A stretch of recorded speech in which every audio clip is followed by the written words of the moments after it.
Today I want to talk about mooring. There's different kinds of mooring, as we can see here, stern to, but we're more common in the UK to moor sideways onto the wall or pontoon.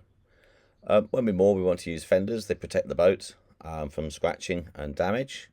And when we tie the fenders on, usually use a round turn to half hitches.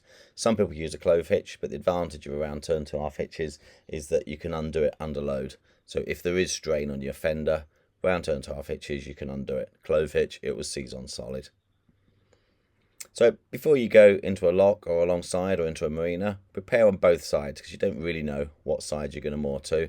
So ropes, which we call here warps, and fenders ready for the unexpected and ready to go.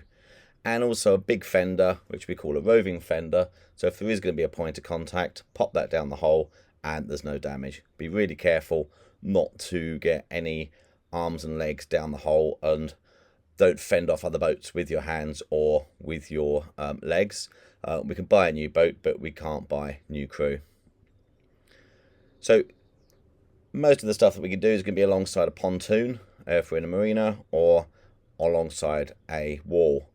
So we want to prep beforehand, maybe go past and have a look, then go back and moor the second time. And you're looking for your best approach. Get prepared beforehand, what's strongest, the wind or the tide, and then come in and go alongside. So what do we have? Well, we want the fenders. Put the fenders in the fattest part of the boat, in the middle of the boat, both sides, in case you swap decisions last minute. And what we need first is the a line on, and to tie the boat up we'll have a bow line which stops the boat twisting in and out, and a stern line which also stops the boat twisting in and out, so they're marked in red in this diagram.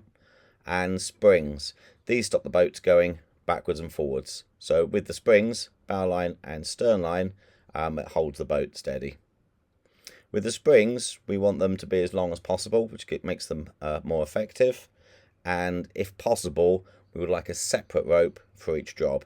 So here we'd need 4 separate ropes to achieve this. So on this one, where we're stern to in what's called a finger berth, you've got to be really careful that the stern spring and stern line are kept tight, because if they're not kept tight, the boat will ease back and it will hit on the pontoon at the back.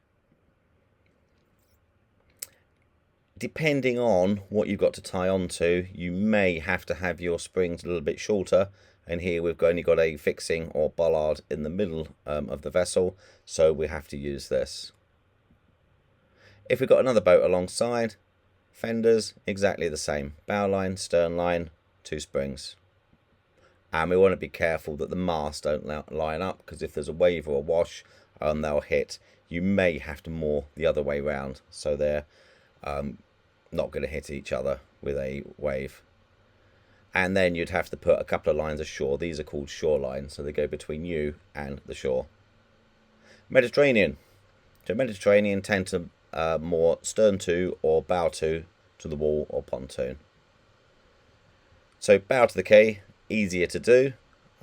Stern to, it's a little bit more difficult because you're going in backwards, but it's also less private. But you can nip straight from your cockpit, straight ashore on your passerelle or plank. With the bow to, you have to climb over the front, which is a little bit more awkward. And also you need to rig your anchor over the back, which is a little bit more awkward as well. So we want to anchor out as far away as we can, depending on the scope and the length of our chain. Drop the anchor, go in backwards, put the lines on tight on the stern, and then pull the anchor up tight. So we're nice and tight with our stern lines and our anchor, and we can pop our plank or passerelle on the back to ease of getting in and out our boat. In the marinas, sometimes instead of having an anchor, you've got a fixed mooring at the front, and the line to tie us up to that fixed mooring is attached to the wall. So if we have to come in close to the wall, grab it with a boat hook, pull it, then tie it on the front. If it hasn't been used for a while, it does tend to get barnacles and weed on it, so make sure you have gloves so you don't cut yourself doing that. First, you want to choose where you want your stern to go. Looking here, this is over Podos. We'll prepare 2 stern lines, and we'll get ready with 2 stern lines ready to go, coil down.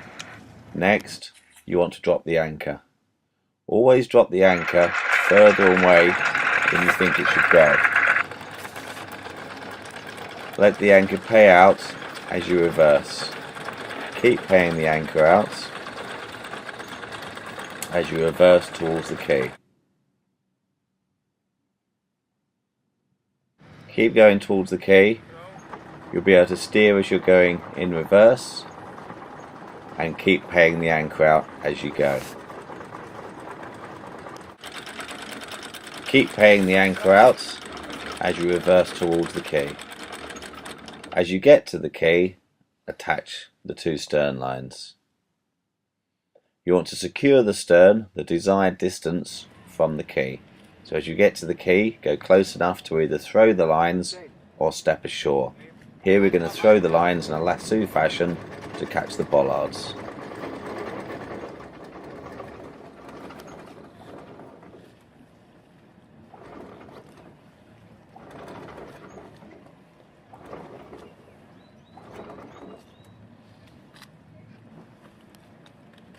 So the lines are thrown, caught onto the bollards, pulled tight, and then secured the distance you want to be away from the quay.